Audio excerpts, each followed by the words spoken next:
SSP TV Sports on News 13 with Fred Barletta Jr. and Ron Marchetti.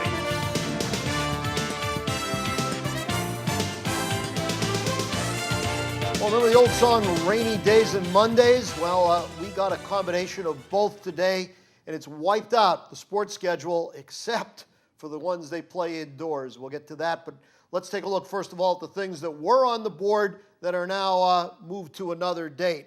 We'll start right at the top. It was supposed to be a big one for the district championships, particularly for the girls. Hazleton area is going to be in the thick of this thing. It's going to be a dogfight between the Lady Cougars, Abington Heights, and Dallas. Well, we've got to wait till Wednesday. They, even though it's an all-weather surface, they made the right decision here. And boys and girls track off until Wednesday. The AA already postponed for tomorrow. That's going to be Thursday. So everything off the boards, and that's a real good thing because the weather should get better as the week goes on. We'll talk more about that district championship tomorrow. Meanwhile, baseball.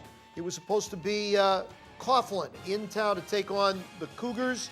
That one is moved back to Thursday. Lake Lehman, MMI, they're going to try it tomorrow. Good luck. Weather forecast isn't much better. Varsity softball, Coughlin, Hazleton area, that one off till Thursday. Lake Lehman, MMI to tomorrow.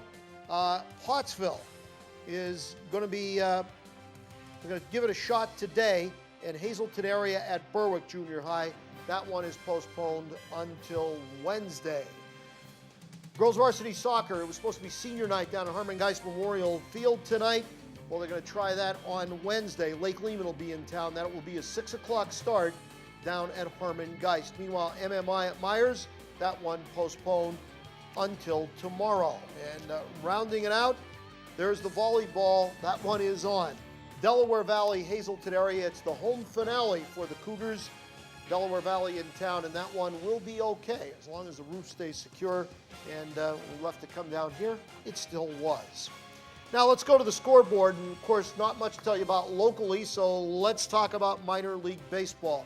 Yesterday, Russ Kanzler had his second home run of the weekend, starting to find the power stroke again, knocked in 3 runs, but it wasn't enough. Pawtucket knocks off Columbus 5-4, hit a home run on Saturday night against Daisuke Matsusaka.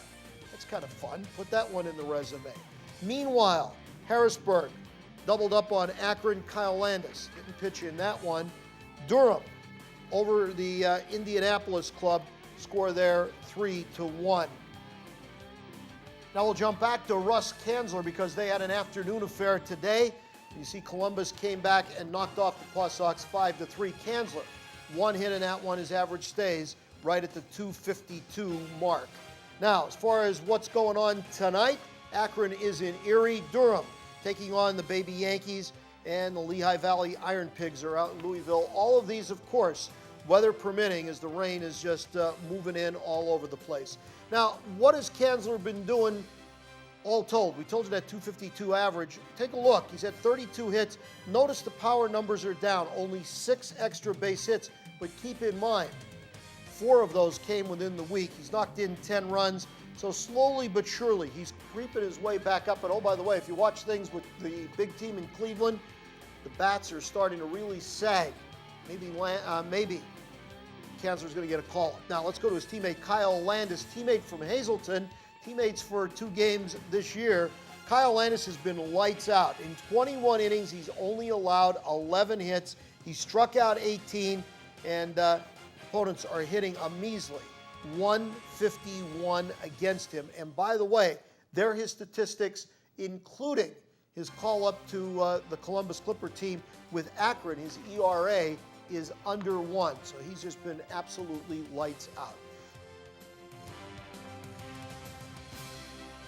And it's brought to you tonight by Stripes and Strikes. A lot more than just baseball and softball. How about for the golfers out there? That's right, they got you covered too. All sorts of golf-lined equipment, from the right clothing to all of the right accessories. You'll find them at Stripes and Strikes. It's the area's newest retailer, located on Route 309. Look for the green awning across from Genetti's Best Western. Stripes and Strikes. Make the right call. This is Monday, May 14th, the day after the 8-year run of the Desperate Housewives ended. Hi, everybody, and welcome to Trivia Treats. 59 years ago, Rocky Marciano retained his heavyweight boxing title by beating Jersey Joe Walcott in a disputed first-round knockout after just 2 minutes and 25 seconds of fighting at Chicago Stadium. The year was 1953. Walcott, who at 39 was 10 years older than Marciano, he was sent to the canvas with a left and then a short right cross to the jaw. Referee Frank Sikora shouted the 10 count in Walcott's ear as Jersey Joe was kneeling on one knee and seemed okay. Walcott then leaped to his feet just after the ref yelled 10, but it was too late. Jersey Joe made it look like he got up in time, but he clearly did not, intentionally. The referee signaled the end of the bout. The crowd, some of who paid $50 face value for a ticket, jeered the quick end of the fight.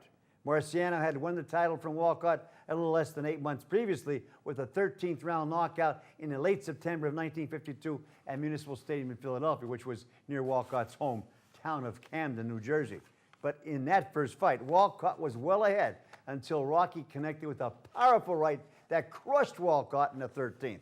After that second Walcott fight, the Brockton Blockbuster fought 5 more times. He knocked out Roland Lestars in the 11th round. Then he decisioned Ezra Charles in 15 rounds. Then in the rematch, he KO'd Charles in the 8th, after which he knocked out Don Cockell in the 9th. And in his final and 49th pro fight, Rocky knocked out Archie Moore also in 9.